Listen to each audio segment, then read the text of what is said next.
duties for Cape Fear Future, and then I'm filling in for Jonathan Rowe, who's the head of the entrepreneurship initiative. He's going to teach class tonight, so I'm going to do the best I can. Certainly not as well as he would do if he was here. So, I've been involved with Cape Fear Future pretty much this year, and mainly on the communication side. So we start doing things like this, and just publishing more information online and in print about what Cape Fear Future is. I think one of our objectives this year is just to define for the community why Cape Fear Future exists, why Connie and the Chamber thought this was such an important initiative 4 years ago, and we've been through the downturn and everything.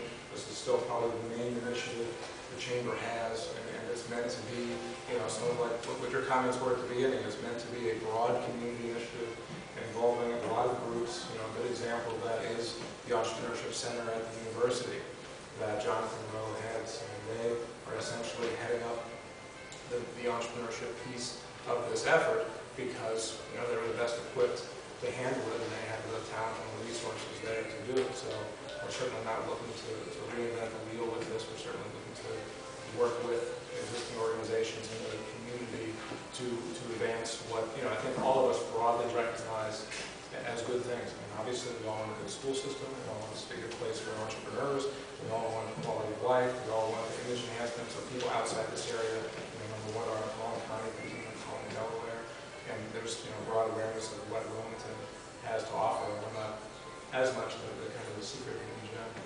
So, on the communication side, we're working on a lot of fronts with that. One of the main things we've done is we formed the Cape Fear Future Commission, which is a group of about 40 individuals to act more in an advisory capacity. Obviously 40 people is way too large of a group to actually take action and lead the group.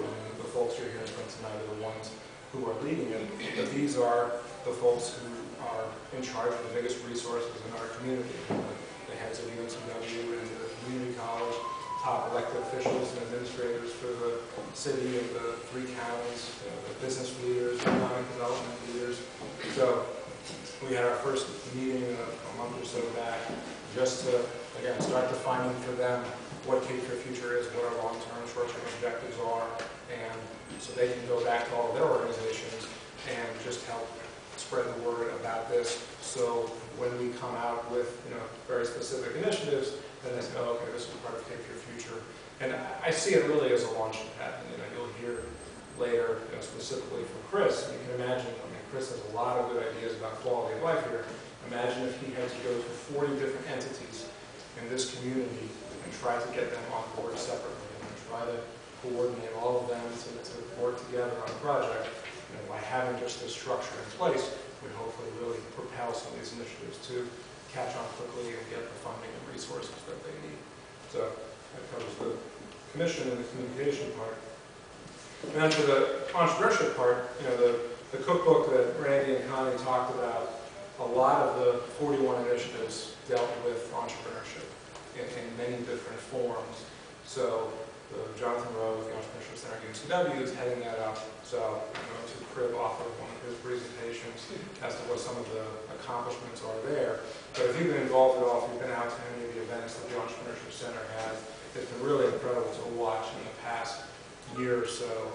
Each event has had, maybe we started off with 30 people at the first event, and the next was 50, and the next was 70, and 90, and then last week at the Coastal Entrepreneur Awards, there were 350 people there, recognizing 10 of the best up-and-coming entrepreneurial companies. So there's a real community being formed, a lot of connections being made through the center, which is one of the objectives. And I say, one of the biggest challenges of this community is a very disconnected community. A lot of people didn't grow up here, a lot of people moved here, a lot of people are operating their businesses out of their homes or an office park or an executive suite. So to see all those folks coming out together and discussions and the connections that are happening is great to see. So an initial list of accomplishments from this initiative include, there's been $4.2 million in equity funding as a direct result of some of the Entrepreneurship Center programs. They helped facilitate 2 loans that were not getting through before the center got involved. They've created $75,000 in contracts between entrepreneurs and customers, and they're forming a lot of new things. There's a camp entrepreneur that they're starting this summer for high school age kids.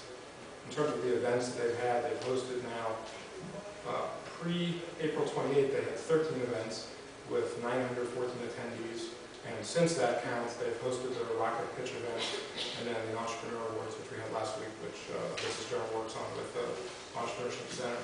So, I mean, this initiative, I think, has, Jonathan's really been able to have concrete results in terms of specific things that have happened, relationships that have happened. And as we touched on before, a lot of the growth, if we want to have knowledge worker growth here, it's going to be not because we get another PPD to move in here and hire 1,000 people. It's going to be because Lloyd hires 5 more people, and tons of other entrepreneurs hire 5 or 10 more people. That's where your real knowledge worker growth is going to come from. And a lot of that is being fostered out by the Entrepreneurship Center. Well, I'll hand it over to Chris to go through the quality of life.